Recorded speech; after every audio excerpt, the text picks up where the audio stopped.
Okay, let's dive right into this explainer. We're dissecting how two mega brands took a sporting rivalry and turned it into an absolute masterclass in market dominance. Today, we're skipping the pitch and heading straight into the boardroom to uncover the strategic warfare behind the greatest advertising rivalry in sports history.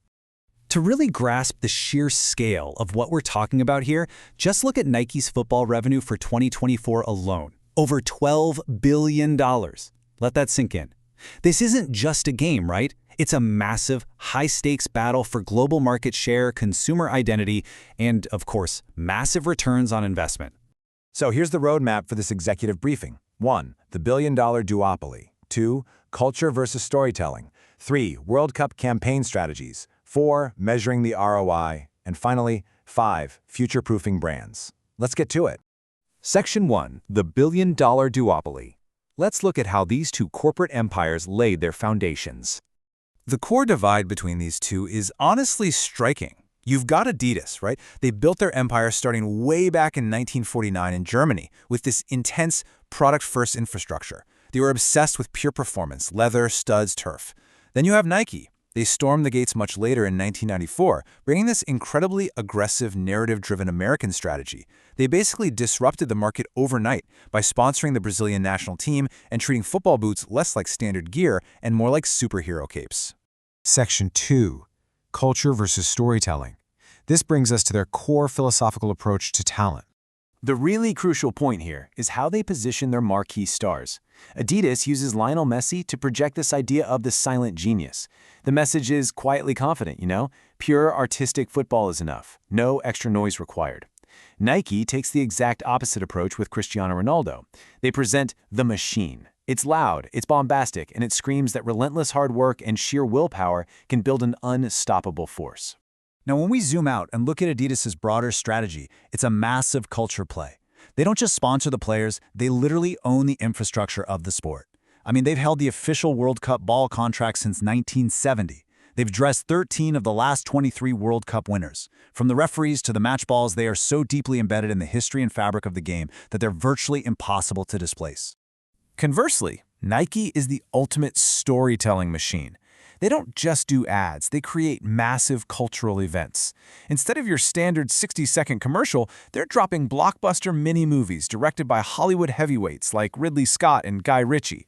And strategically, they didn't just sponsor Ronaldo, they incubated him into a massive independent corporate conglomerate that spans hotels, fragrances, clothing lines, you name it. Section 3. World Cup campaign strategies. Now, what's really fascinating is how these distinct strategies violently collide every 4 years. The World Cup is just an absolute masterclass in agile campaign execution. In 2010, Nike dropped a $30 million epic that actually helped their revenue surpass Adidas for the very first time. Incredible, right?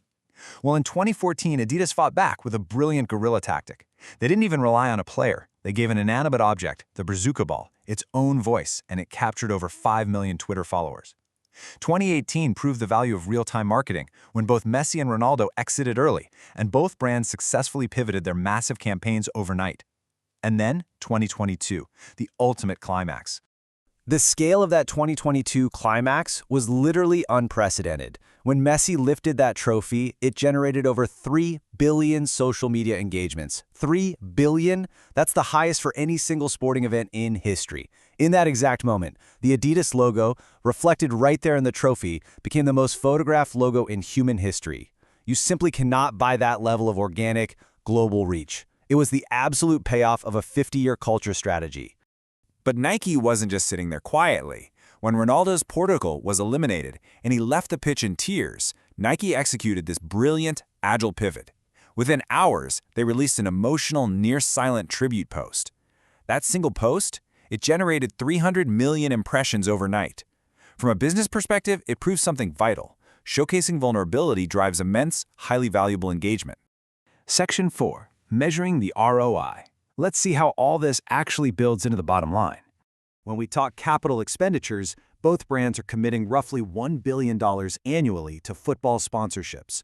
They effectively divide up the world's top national teams and Premier League clubs almost perfectly down the middle. It's an incredibly balanced, high-stakes financial arms race.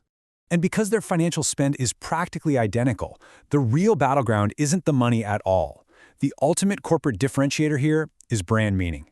It's all about capturing the identity, the philosophy, and the fierce loyalty of the global consumer. The return on creating that meaning is absolutely staggering. Nike's $30 million Write the Future ad, it generated an estimated 10 times its cost in brand equity alone. Ronaldo now functions as his own independent distribution network with over 650 million followers. Meanwhile, Adidas saw 100 million views in just 3 days for a single Messi film in 2014. And get this, there are 9 billion YouTube search results for Messi versus Ronaldo. 9 billion. Every single one of those searches is essentially a free, user-generated proxy war for these two corporate giants. Section 5, Future-proofing the brands. Because, let's face it, all eras eventually end.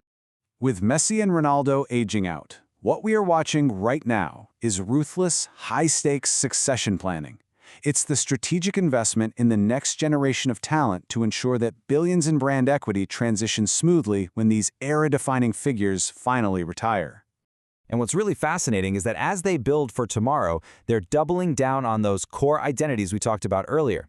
Adidas has gone all in on players like Jude Bellingham and Pedri, athletes who play with intelligence, joy, and elegance. It's pure culture. Nike, on the other hand, reportedly locked Kylian Mbappe into a $1 billion lifetime deal and signed Erling Haaland. They are betting on fighter jet speed, explosive power, and massive Hollywood star power to build their next generation of machines. But here is the secret truth that neither boardroom is ever going to admit publicly. They desperately need each other. Without the relentless friction of this duopoly, without Adidas pushing Nike and Nike pushing Adidas, neither brand would be forced to reach these stratospheric heights of innovation and marketing. The rivalry itself is the actual product. So, as an executive, analyzing your own market landscape and looking at your own post-peak transitions, you have to ask yourself a critical question. When your industry's biggest era comes to a close, are you prepared to own the deep, structural culture, or will you command the most compelling story?